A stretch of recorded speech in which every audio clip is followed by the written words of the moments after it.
Whoa. You got that. You got me. Oh, I do. Oh, you're there. You're there. You're there. President Demand. Who is that? Buckle in.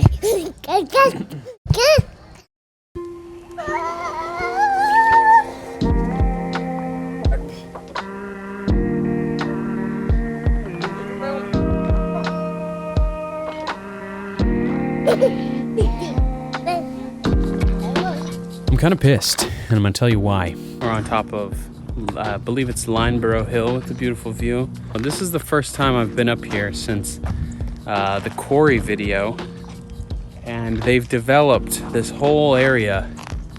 You can now see the top of North Road where there's some houses, so I'm assuming they're going to connect all this. I think this is all going to be soon houses, and the most disappointing part of it is that there's now posted signs up here. So it's private property, which I don't know how that works because this is conservation land at the top. And it leads up to a really old, cool area where there used to be a quarry. And there's some machinery left over from that quarry. I've done a video in the past, actually one of my highest viewed videos ever. I haven't been up there in over a year, and the whole area up there is being developed. Now that's fine, I don't really have a gripe against that specifically, but there's no trespassing signs and it's all blocked off. The reason that bothers me so much is that was a trail. Mind you, it might not have been the most official trail, but it was a way to access the conservation land that sits up on top of that hill that's technically in Amherst, and the entrance is into Milford.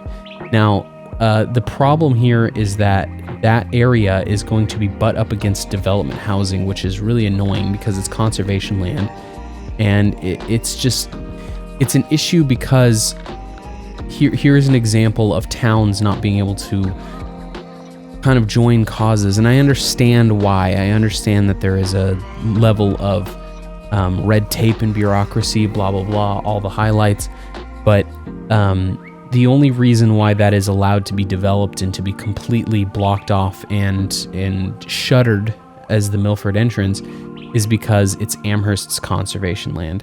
Now, again, Milford does have an entrance on the other side of the hill that you can walk up, but it just gets my goat when I see this kind of stuff because it's very similar to in Wilton at Garwin Falls. Somebody owns that land that is the walking path to get to Garwin. Now, Garwin itself is protected. It's owned by the town, but the land in between has been an easement, and somebody new bought the property and just decided, no, we're done.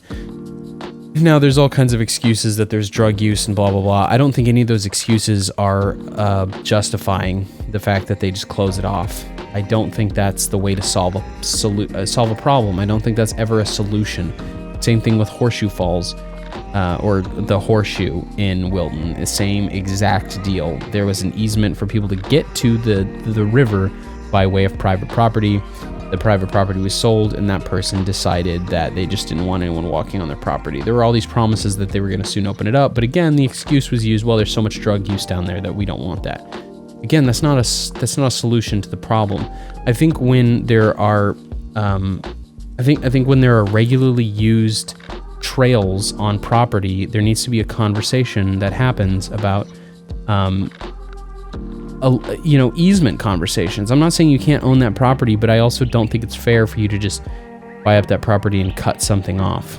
I don't know. I know I'm sure I sound like a big baby to a lot of people because housing development trumps everything in this country because it's all about getting a buck, but I don't know. I get frustrated when I see it because we just have less and less of that stuff. Now, we are lucky to live in New Hampshire, which has lots of it, but development will never stop and expansion will never stop. And I don't even have a problem with expansion. I don't even have a problem with development. I know that you can't stop progress. That's something that I actually firmly believe in, but I do think that allowing people to buy up these areas where there's trails just because it's unclaimed land and then deciding that it's closed off even though it's a regularly used trail it's sort of like someone buying a section of a park and shutting it down.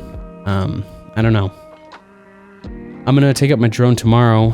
I don't have the batteries charged enough tonight because I wasn't expecting to make this video, but I'm gonna fly over and I'll show you a little bit of the development. But until then, I just wanted to speak on something that I found really frustrating and really disappointing, because that was a great little hiking trail for this area. And I think if they could preserve it, it would be a great little hiking trail for that new development.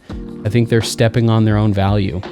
And it's not like they're gonna build a house right there. It's just gonna be someone's big yard. They're gonna chop down all those trees and there's just gonna be a bunch of grass that we can now look at while they mow it, you know?